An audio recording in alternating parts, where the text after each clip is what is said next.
در حقیقت حضرت یوسف علیہ السلام کا واقعہ نہایت اہم اور نصیحت آموز واقعہ ہے، جس کے سننے سے نیک کاموں کی محبت اور گناہوں سے بچنے کی ہدایت و رغبت و طبیعت کو فرحت حاصل ہوتی ہے، اور کیوں نہ ہو جس کو خدا تعالیٰ نے احسن القصص فرمایا ہے، اور علماء متقدمین اور فضلاء متاخرین کی کتابوں میں بخوبی یہ ذکر آیا ہے، کیونکہ حق سبحانہ و تعالیٰ نے حضرت یوسف علیہ السلام کے قصے کو قرآن مجید میں احسن القصص کہہ کر بیان فرمایا ہے۔ سورہ یوسف کے نازل ہونے کا سبب یہ تھا کہ ایک روز 7 یہودیوں نے آ کر حضرت عمر بن خطاب سے مباحثہ کیا، یعنی یہودیوں نے حضرت عمر سے کہا کہ ہماری توریت بہتر ہے تمہارے قرآن مجید سے، اور حضرت عمر رضی اللہ تعالیٰ عنہ نے فرمایا کہ ہمارا قرآن مجید بہتر ہے تمہاری توریت سے۔ اس کے جواب میں یہودیوں نے کہا کہ حضرت یوسف علیہ السلام کا قصہ توریت میں مذکور ہے اور آپ کے قرآن مجید میں نہیں ہے، اور حالانکہ وہ بہتر قصوں میں سے ہیں۔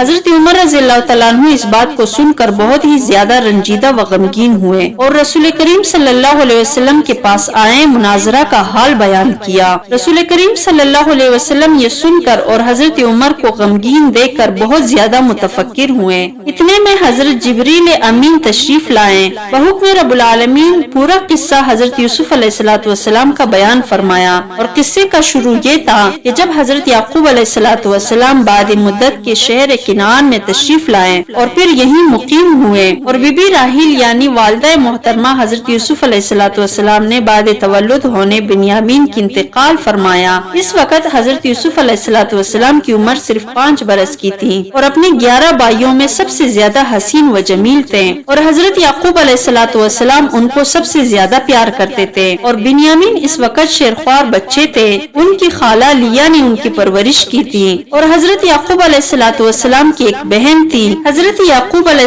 السلام کے گھر جا کر سب بیٹوں کو دیکھا، لیکن ان کو کسی پر پیار نہ آیا مگر حضرت یوسف علیہ السلام پر فریفتہ ہو گئی۔ یہ دیکھ کر حضرت یعقوب علیہ السلام کی بہن نے حضرت یعقوب علیہ السلام سے عرض کی کہ آپ کثیر التعداد ہے اور آپ کی صرف ایک ہی بیوی ہے، سب بیٹوں کی خدمت ایک بیوی سے نہیں ہو سکتی، لہٰذا آپ اگر چاہے تو یوسف کو مجھے دے دے، ہم اس کی پوری خدمت اور پرورش کر لیں گے۔ حضرت یعقوب علیہ السلام نے بہن کی فرمائش پر حضرت یوسف علیہ السلام کو ان کی سپرد کیا، اور حضرت یوسف علیہ السلام کو اپنے گھر لے گئی اور ان کی پرورش بہت ہی ناز و نعمت سے کرنے لگی۔ ادھر حضرت یعقوب علیہ السلام کا یوسف کو دیکھنے کے لیے ہر گھڑی دل تڑپتا رہتا تھا، اور محبت میں اپنی بہن کے گھر جا کر دیکھ آتے تھے، اور اسی طرح روز بروز حضرت یعقوب علیہ السلام کی محبت یوسف علیہ السلام سے زیادہ بڑھنے لگی۔ تب بہن سے کہا کہ میں بغیر یوسف کے ایک ساتھ بھی نہیں رہ سکتا ہوں،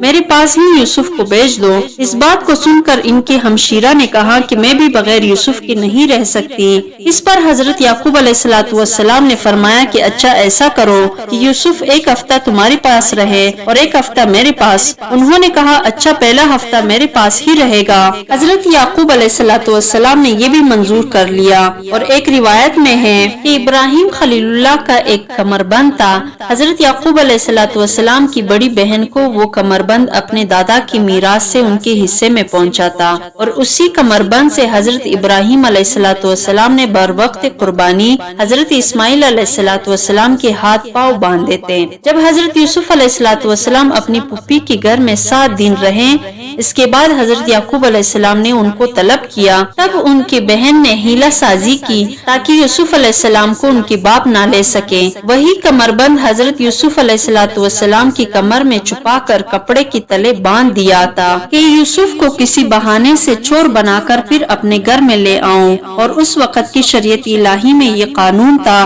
کہ جو کوئی کسی کی چیز چراتا اور وہ پکڑا جاتا تو وہ شخص صاحب مال کا غلام ہو جاتا۔ بس بعد 7 دن حضرت یعقوب علیہ السلام نے حضرت یوسف علیہ السلام کو منگوایا، پھر ان کی بہن نے حیلہ کر کے یعقوب علیہ السلام سے آ کر کہا کہ میرے باپ کا کمربند گم ہو گیا ہے، اور یہ یقین ہے کہ یوسف علیہ السلام کے ہمراہ جو لوگ تھے انہوں نے چرایا ہے، لہٰذا آپ سب کو حاضر کیجیے۔ ہر ایک سے جھوٹ موٹ پوچھ کر حضرت یوسف علیہ السلام کے پاس جا کر ان کی کمر سے کمربند جٹ کھول ڈالا، اور کہا کہ یوسف میرے پاس مجرم ہوا اور اب وہ 10 برس میرے پاس قید رہے گا اور ہماری خدمت کرے گا۔ یہ حال دیکھ کر حضرت یعقوب علیہ السلام نے خجالت کی وجہ سے اپنی بہن کو یوسف کے لے جانے کی اجازت دے دی۔ 2 برس کے بعد ان کی بہن وفات پا گئی۔ اپنی بہن کی وفات کے بعد یوسف علیہ السلام کو اپنے گھر واپس لے آئے اور سب فرزندوں سے زیادہ حضرت یوسف علیہ السلام کو عزیز رکھتے تھے۔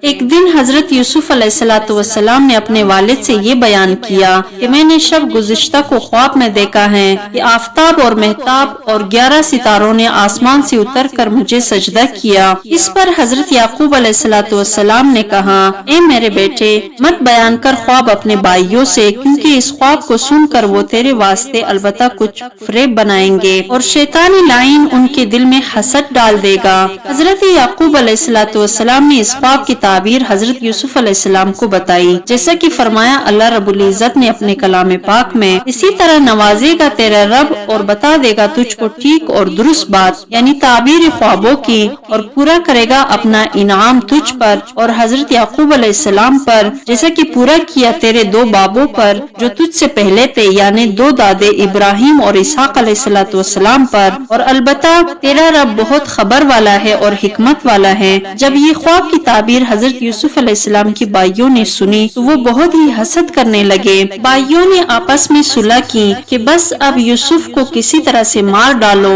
یا کسی ایسی جگہ پھینک آؤ جہاں سے وہ نہ آ سکے اور وہ کسی دوسرے ملک میں اکیلا رہتا رہے، تاکہ والد محترم کی پوری توجہ تم لوگوں پر رہے۔